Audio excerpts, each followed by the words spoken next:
Hello friends, आपका अपने channel study for genius में स्वागत है।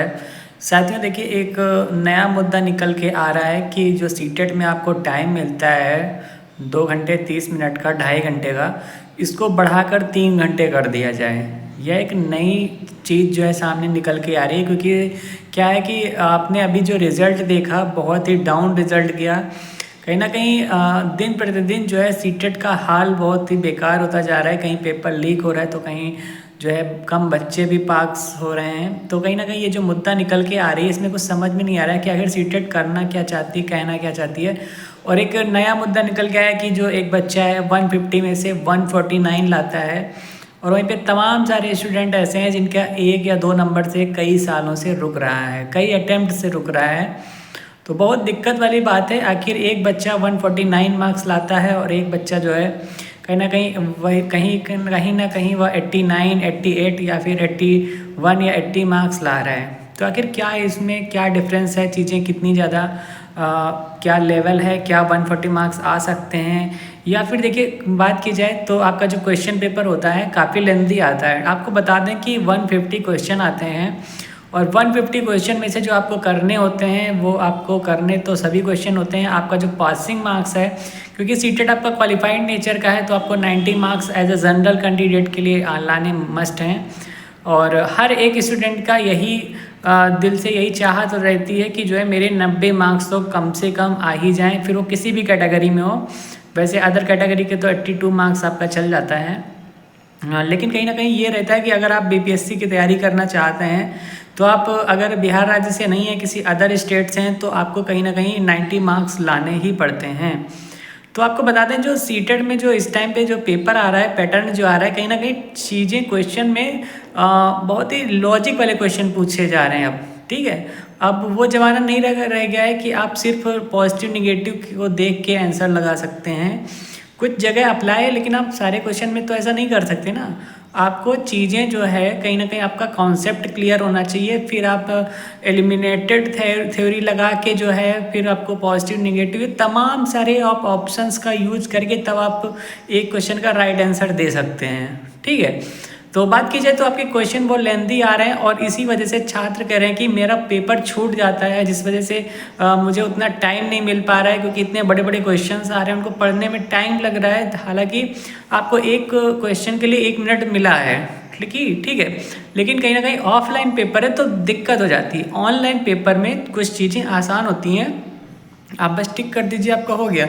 बबल फिल करने में थोड़ा वक्त लग रहा है, और आपके पास कहीं ना कहीं इतना टाइम नहीं है। क्वेश्चन काफ़ी लेंथी है, काफ़ी लंबे हैं। जैसे कि इंग्लिश को ले लीजिए, उसमें पैराग्राफ हैं, हिंदी को ले लीजिएगा तो उसमें भी पैराग्राफ हैं, उनको पढ़ना, आंसर छांटना, तो तमाम सारा प्रोसेस है। और आपका जैसे अब बात कर लीजिए, अगर एसएसटी आपने ली है तो उसमें कथन निष्कर्ष को पढ़िए। ठीक है, तो उसको पढ़ने में और चीज़ें आपको बता दें, जो सीडीपी ऐसा आपका ऐसा टॉपिक है, ऐसा आपका सब्जेक्ट है कि अगर आप उसको सॉल्व करेंगे तो आपको चारों ऑप्शन भी पढ़ने रहते हैं। ठीक है, आप एक ऑप्शन को पढ़ के टिक नहीं कर सकते हैं कि यही वाला मेरा सही है। जब तक आपको चीज़ें एलिमिनेट करना नहीं आता है, आपको चारों ऑप्शन पढ़ने पड़ेंगे, फिर आपको ये चीज़ पता लगानी पड़ेगी कि नहीं ये नहीं हो सकता, नहीं ये नहीं हो सकता, नहीं ये नहीं हो सकता, तब जाके आप कहीं चौथे ऑप्शन पे जाएंगे कि हाँ यही सही है। तो ये तमाम सारी चीज़ें हैं, कहीं ना कहीं स्टूडेंट के पास में टाइम की कमी है। और दूसरी चीज़ हम ये कहेंगे कि अगर आपकी प्रैक्टिस है ना, तो आपके लिए जो है 2.5 घंटे भी सफिशियंट हैं। ठीक है, 2.5 घंटे भी आपके लिए सफिशियंट है। टाइम किसे कम पड़ता है, जो बच्चे एडमिट कार्ड आने का वेट करते हैं, फिर जो है वो चीज़ें देखते हैं कि नहीं अब मुझे तैयारी करनी चाहिए। अगर आप चाहते हैं कि जो है मेरे अच्छे सीटेट मार्क्स आएँ, तो हम आपको यही सलाह देंगे कि अभी भी आपके पास बहुत अच्छा टाइम है। आपका जो एग्ज़ाम लगा हुआ है, अब नेक्स्ट सीटेट की बात की जाए तो आपका नेक्स्ट सीटेट आपका जुलाई और अगस्त में होना है। ठीक है, तो आपके पास अभी काफ़ी टाइम है, 3 से 4-5 महीने हैं। देखिए, इसका जो फॉर्म आपका अप्रैल में स्टार्ट हो जाएगा फॉर्म फिल करना। ठीक है, अप्रैल में 101% आप इसका फॉर्म फिल कीजिए, और आपका जुलाई अगस्त में एग्ज़ाम लगा है, आप अच्छे से तैयारी कीजिएगा। पैटर्न वही है, सिलेबस वही है, टाइमिंग वही है, सब कुछ वही है। तो आने वाले टाइम में आपको चीज़ें में बदलाव देखने को मिलेगा, क्योंकि अभी आपको पता है एनसीटीई और सीबीएसई ने जो है बैठक की थी, तो उसमें आपको एक सीटेट का पेपर 3 भी देखने को मिलने वाला है आने वाले टाइम में। तो आने वाले टाइम में बहुत से बदलाव होने वाले हैं, इसीलिए हम आपसे कह रहे हैं कि प्लीज़ अभी तक अगर आप लोगों ने ध्यान नहीं दिया है या जिस भी कैंडिडेट्स का 1-2 मार्क्स से रह रहा है तो आप प्लीज़ इस बार अभी प्रैक्टिस सेट स्टार्ट कीजिएगा, ठीक है। प्रैक्टिस सेट आप लगाएंगे तो क्वेश्चन कहीं ना कहीं आपका टाइमिंग जो है कहीं ना कहीं, और टाइमिंग आपका बहुत ही अच्छा हो जाएगा। जब टाइमिंग अच्छा हो जाएगा तो आप वहाँ भी एग्ज़ाम हॉल में भी सारे क्वेश्चंस को कम समय रहते हुए भी आप सॉल्व कर पाएंगे। तो यही सारे क्वेश्चन है। जब आप एक्चुअल में आप क्या क्या होता है कि आप तैयारी तो चलिए मान ली कर लिए, बस आप लास्ट में प्रैक्टिस सेट नहीं करते हैं तो कहीं ना कहीं वो भी प्रॉब्लम की एक समस्या होती है। और जो जिसके भी 149 मार्क्स आए जिन भी कैंडिडेट्स का, उसने यानी कि काफ़ी ज़्यादा मेहनत की होगी, काफ़ी ज़्यादा उसका प्रैक्टिस सेट हल किया होगा। और ये भी हो सकता है कि वह लगातार 2-3-4 बार सीटेट का एग्ज़ाम दे चुका हो और फिर अच्छे मार्क्स प्राप्त करने के लिए वो हर बार सीटेट का क्वेश्चन पेपर आपका मतलब सीटेट का पेपर देता रहा हो कि मेरे अच्छे से मार्क्स सीटेट में आ जाएँ, और फाइनली उसकी मार्क्स आए हैं 149। तो कहीं ना कहीं देखा जाए तो उसने अच्छे से क्वेश्चंस को समझ लिया होगा, पैटर्न को अच्छे से जाना समझा होगा कि इस टाइप से जो है क्वेश्चन पूछता है और इससे बाहर क्वेश्चन आ ही नहीं सकता। वही कैंडिडेट्स जो है इतने ज़्यादा अच्छे मार्क्स ला सकता है, अदरवाइज इतना पॉसिबल नहीं होता है इतने कम टाइम में जो है और चीज़ों को एकदम एक्यूरेसी के साथ में। ये चीज़ तो अच्छी है, सीटेट में आपका निगेटिव मार्किंग नहीं होता है, सीटेट में आपका निगेटिव मार्किंग नहीं होता है। 150 क्वेश्चन आपके रहते हैं और 150 मिनट भी रहते हैं, और आपको as a general candidate 90 marks लाना रहता है। आपको बताते चलें कि इस बार जो सीटेट का रिजल्ट आया है, सीबीएसई बोर्ड ने जो है जारी कर दिया है कि जो है हमने अपने बच्चों का कितना % रिजल्ट पास है, कितने बच्चे फेल हैं। तो लाखों स्टूडेंट फेल हुए हैं, भले ही 1 या 2 नंबर से, बहुत लाखों बच्चे तो 1 या 2 नंबर से रह गए, लेकिन आखिर वो फेल की कैटेगरी में तो आ जाएंगे।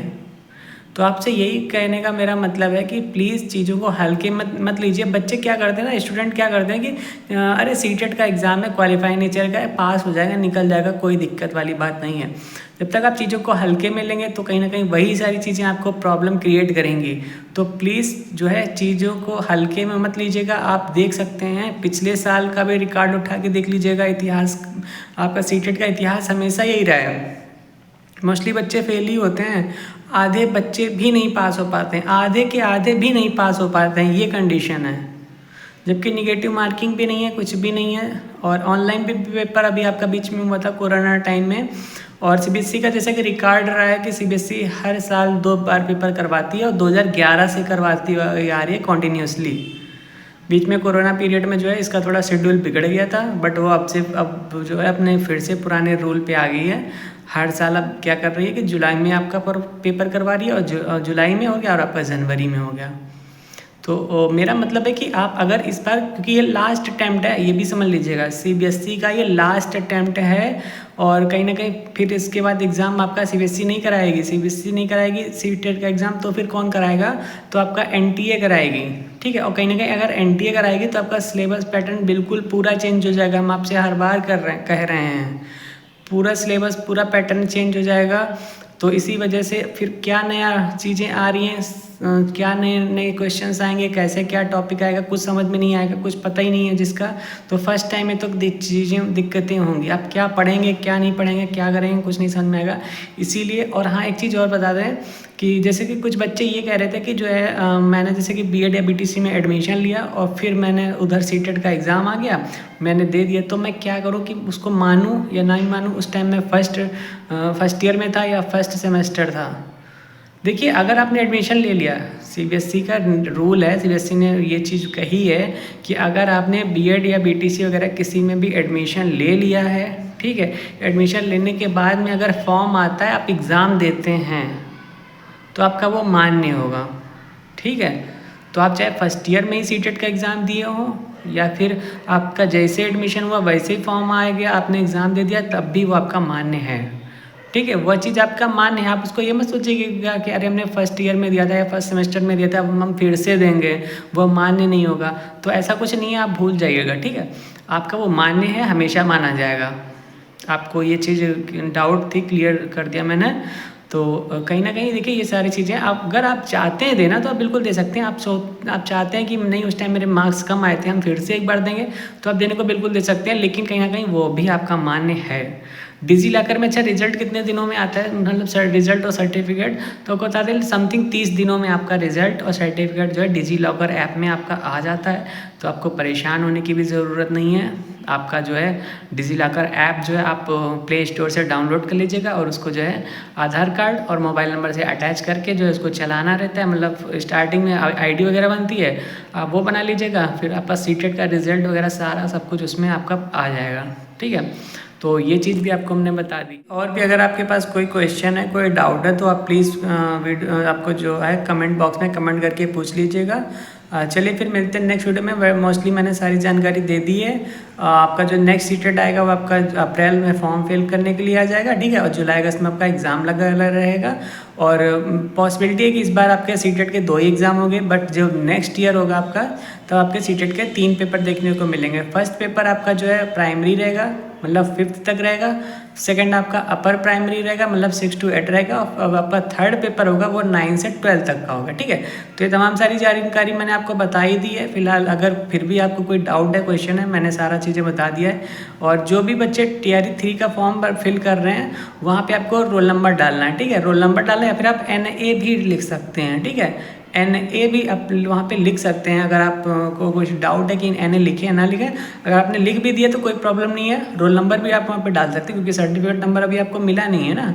आप NA भी लिख सकते हैं, रोल नंबर भी लिख सकते हैं। चलिए फिर मिलते हैं नेक्स्ट वीडियो में, तब तक अपना ख्याल रखिएगा and thank you for watching this video. भगवान करे आपका दिन शुभ हो।